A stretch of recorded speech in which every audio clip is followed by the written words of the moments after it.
बिस्मिल्लाहिर्रहमानिर्रहीम अस्सलाम वालेकुम। आज जैसे कि कुछ दिन पहले बीएड का रिज़ल्ट आ चुका है और नेक्स्ट जो है वो एमएमएससी का रिज़ल्ट एक्सपेक्टेड है, लेकिन अक्सर बच्चों को रिज़ल्ट की इंटरप्रिटेशन जो है वो कुछ टर्म लिखी होती है उनकी समझ नहीं आती। तो आज मैंने वही चीज़ें आपके साथ क्लियर करनी है और उसके लिए अप्लाई का तरीक़ेकार भी आपके साथ शेयर करना है। पहली चीज़, आपके ज़्यादातर रिज़ल्ट के सामने लिखा होता है एफ़ या फेल, ठीक है। एफ़ या फेल की सूरत में बच्चे ऐसे होता है कि आपको पूरी की पूरी किताब को अगेन अप्लाई करना पड़ता है। इसके लिए यूनिवर्सिटी जो है वो आपको ऑटोमेटिकली इसको एडअप नहीं करती। फेल को अप्लाई करने का तरीक़ेकार जो है वो ये होता है, सबसे पहले आपने यूनिवर्सिटी की वेबसाइट पर आना है। यूनिवर्सिटी की वेबसाइट पर आने के बाद आपका जो है वो ऑनलाइन एडमिशन फॉर्म पर क्लिक करना होता है। इसमें से आपने जैसे कंटिन्यू का आप फॉर्म निकाल रहे होते हो, जैसे सेकेंड सेमेस्टर का, आपने वही काम करना है और इस पर क्लिक करोगे, ठीक है। फेल किस सूरत में होता है, पहले मैं आपको कुछ वजह बता दूं। फेल उस सूरत में होता है, पहला आपने असाइनमेंट अपनी टीचर को सबमिट ना कराई हो या असाइनमेंट में आपके 50 से कम नंबर हो किसी एक असाइनमेंट में, ठीक है, तब आपको फेल किया जाता है। या फिर आपका 3 दफ़ा आपका इम्तिहान फेल हो, जो कि असाइनमेंट वाला इम्तिहान है वो आपका 3 दफ़ा आपका फेल हो, तो आपका जो है वो फेल कंसीडर होता है, ठीक है। दूसरी वजह जो है वो आपकी ये होती है कि आप जो है फॉर एग्ज़ाम्पल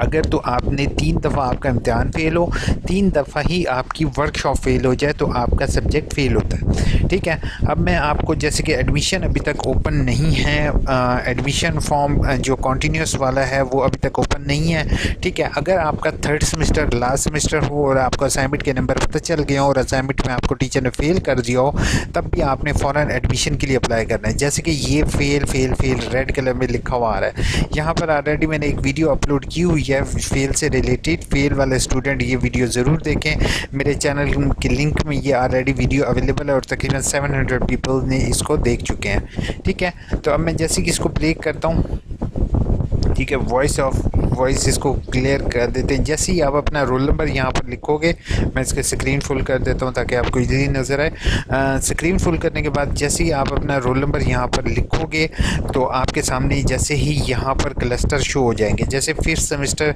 है, यहाँ पर 5th सेमेस्टर आपके जो सेमेस्टर होंगे आपने वो लिखने हैं, ठीक है। अब यहाँ पे जैसे कि मैं रैंडम रोल नंबर लिखा था मैंने किसी का, तो जैसे मैं सर्च कर रहा हूँ तो लोड डाटा में वो ऑटोमेटिकली आ रहा है, ठीक है।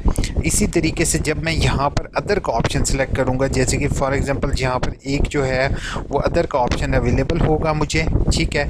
यहाँ पर नेक्स्ट जो होंगे एडमिशन, तब भी इसी तरह ये देख रहे हो, ये अदर का ऑप्शन मैंने यहाँ से सिलेक्ट किया। अदर के ऑप्शन में मैं जो मुझे सब्जेक्ट चाहिए मैं उसको यहाँ से सिलेक्ट कर देता हूँ, ठीक है। आपने भी इसी तरीके से जो भी आपका फेल होगा, अगर तो आपका लास्ट सेमेस्टर हो तो आपने इसी के साथ फेल वाले को भी कंसिडर करवाना है, और अगर बीए में आपका फेल होगा तो आपने उसका भी सेम तरीक़ेकार होगा।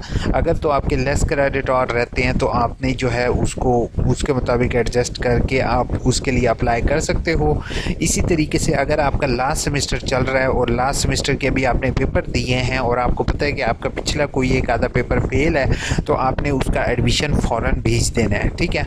आपने वेट नहीं करना, क्योंकि जब तक आप इसका एडमिशन इस तरीके से फेल वाला नहीं भेजोगे या आप वेट करोगे तो आपका जो है वो एडमिशन नहीं होगा। अब जैसे आपने यहाँ पर देखा कि मैंने एक बुक को सिलेक्ट किया, तो ये सिर्फ एक बुक की फ़ीस 3300 रुपया आ गई है। तो इसका फिर एडमिशन कंफर्म वैसे ही होगा जैसे एडमिशन कंफर्म में आता है, और वहाँ पर जस्ट एक बुक लिखी हुई आएगी। ये लिंक मैं डिस्क्रिप्शन में आपको प्रोवाइड कर दूँगा, ये आपने ज़रूर देखनी है, ठीक है। अब मैं सेकेंड चीज़ पर आता हूँ, री एग्ज़ामिनेशन। बेटा री एग्ज़ामिनेशन उस सूरत में होता है जब आपके इम्तिहान में फ़ेल हो या STE में फ़ेल हो, ठीक है। इसकी फ़ीस जो होगी वो फ़ीस का तरीक़ेकार ऐसे है कि आपका ऑटोमेटिकली रोल नंबर स्लिप में आपका लिखा हुआ आ जाएगा अगले सेमेस्टर में। इसमें अप्लाई करने की ज़रूरत नहीं होती, लेकिन इसकी फ़ीस की जो है वो तरीक़ेकार मैं आपको शेयर कर देता हूँ, ठीक है। ये रीअपेयर फ़ीस डाउनलोड के अंदर इजीली अवेलेबल है, ठीक है। चलान फॉर्म इसका डाउनलोड करने का तरीक़ेकार जो है वो यहाँ पर डाउनलोड चलान फॉर्म पर अवेलेबल है, ठीक है।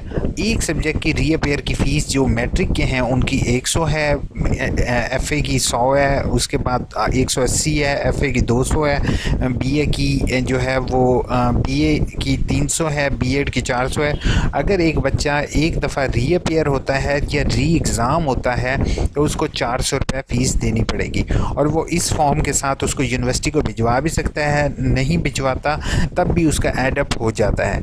लेकिन उसमें एक सूरत में आपको बता दूं कि सम टाइम जो होते हैं वो स्टूडेंट के रिज़ल्ट कार्ड इशू नहीं होते, तो वो स्टूडेंट को फ़ौरन जैसे ही रिज़ल्ट अनाउंस होता है, प्रोविज़नल रिज़ल्ट अनाउंस होता है, तो उसने ऑटोमेटिकली क्लिक करना होता है और फ़ौरन जो है वो डिग्री के लिए अप्लाई करना होता है। यहाँ पर ऑनलाइन चलान फॉर्म का लिंक जैसे कि मैंने आपके सामने क्लिक किया, यहाँ पर रीअपेयर की फ़ीस ईज़िली अवेलेबल है। जैसे कि यहाँ पर रीअपेयर फ़ीस दी हुई है, ठीक है। आपने रीअपेयर फ़ीस के ऊपर क्लिक करना है, साथ ही आपने क्लिक करना है जो जिस सब्जेक्ट का आपने रीअपेयर करना है। फॉर एग्ज़ाम्पल मैं यहाँ पर आपको दिखाने के लिए बीएड सेलेक्ट कर रहा हूँ, तो बीएड में आपने कितनी किताबों में रीअपेयर किया, चाहें तो आप हर एक का सेपरेट चालान भी बना सकते हैं, और चाहें तो आप हर एक का यानी कि 2 किताबें रीअपेयर किया, 2 किताबें रीअपेयर करने के बाद इसको ईज़िली आप डाउनलोड कर सकते हैं। अब यहाँ पर एक चीज़ मैं आपको आगाह करना चाहूँगा कि प्लीज़ आप डिग्री का चालान फॉर्म और इसके चालान फॉर्म में कम्बिनेशन नहीं करना,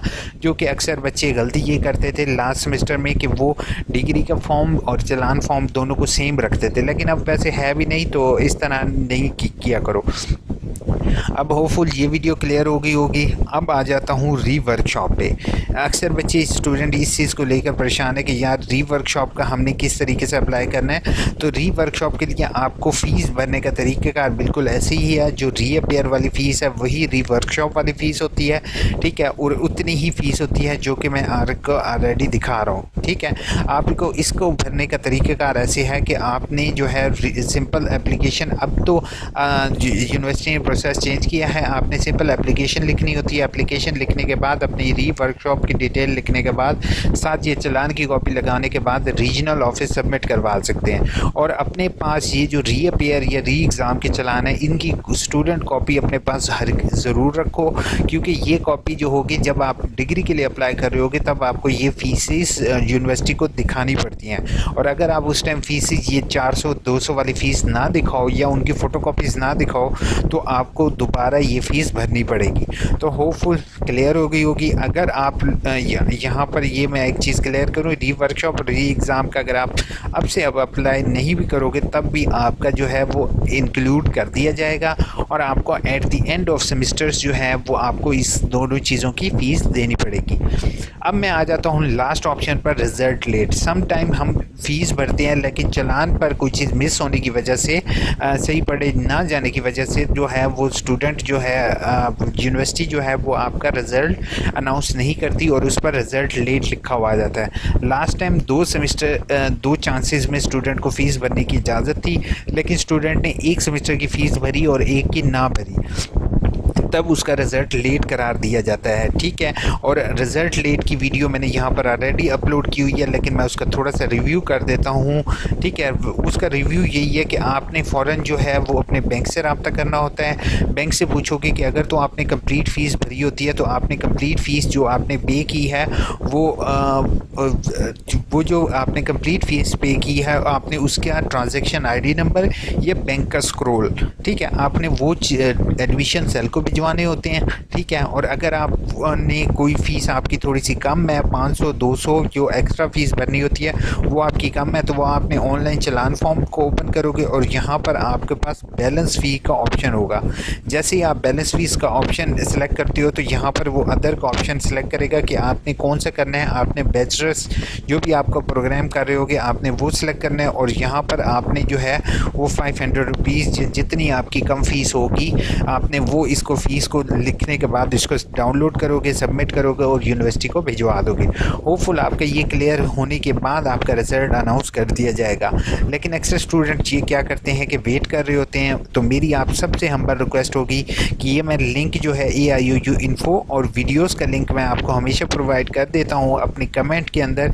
आपको ज़िंदगी में कभी भी कोई भी मसला हो, मैं आपकी कमेंट के या कोई भी बंदा आपकी कमेंट के जवाब ना दे रहा हो, आपने ये लिंक लिखना है। यहाँ पर आपने वो जो मसला हो, आपका रिज़ल्ट लेट जो भी मसला हो, आपने वो यहाँ पर आपने टाइप करना है टाइप करने के बाद आपने जो है वो ईज़िली जो भी आपकी चीज़ सामने आती है वो आपने वो वीडियो लाजमी देखनी है। इससे ना सिर्फ आपका ये फ़ायदा होगा बल्कि आपको आने वाली ज़िंदगी में एक रास्ता मिल जाएगा।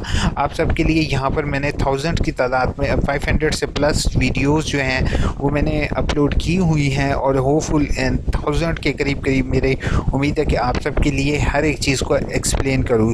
इतना होपफुल यूनिवर्सिटी की तरफ से भी अब अक्सर मोबाइल फ़ोन पर मुझसे लड़के दोस्त रिक्वेस्ट करेंगे कि उनके पास अगर ऑप्शन अवेलेबल नहीं होता तो वो जो है इस आइकॉन पर क्लिक करें, एरो वाले आइकॉन पर क्लिक करने के बाद वो ऐसे आगे लेकर जाएं तो एट द एंड जो होगा वो एरो वाले आइकॉन पर करते करते आपको यहाँ पर ये गोल वाला आइकॉन जो मैग्नीफायर है ये मिल जाएगा।